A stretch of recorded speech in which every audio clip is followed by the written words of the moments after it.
Hi friends, ഇന്നിപ്പോൾ നിങ്ങളോട് സംസാരിക്കാൻ പോകുന്ന വിഷയം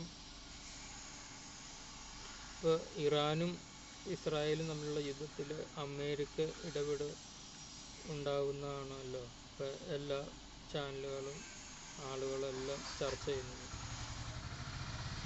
അങ്ങനെ സംഭവിക്കുകയാണെങ്കിൽ ഇപ്പോൾ ഇറാൻ്റെ പരമോന്നത നേതാവിനെ ആയതുള്ള ഖമേനിനെ വധിക്കും. അത് കഴിഞ്ഞിട്ട് അമേരിക്കയ്ക്കും ഇസ്രായേലിനും സപ്പോർട്ട് ചെയ്യുന്ന ഒരു സർക്കാരിനെ അവിടെ കൊണ്ടുവരും. അത് കഴിഞ്ഞിട്ട് ഇവർ ചെയ്യുന്ന പരിപാടി ഇറാഖിലുള്ള എണ്ണയും അതുപോലെ തന്നെ ഗോലാൻ കുന്നിലുള്ള എണ്ണ എടുക്കാനാണ് ഇവരുടെ പ്ലാന്. അത് അല്ലാതെ ഇത് ആണവത്തിൻ്റെ പ്രശ്നങ്ങളൊന്നുമല്ല. സാമ്പത്തികമായിട്ട് വൻ ലാഭമുള്ള പദ്ധതികളാണ് ഇവർ ആസൂത്രണം ചെയ്യുന്നത്.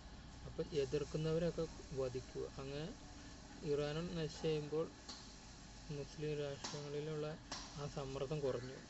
ഇവരെല്ലാം ഭീഷണിപ്പെടുത്തി എണ്ണയൊക്കെ എടുത്ത് വിറ്റ് പൈസ ഉണ്ടാക്കി ആഡംബരത്തിൽ ജീവിക്കാനാണ് ഇവരുടെ ലക്ഷ്യം.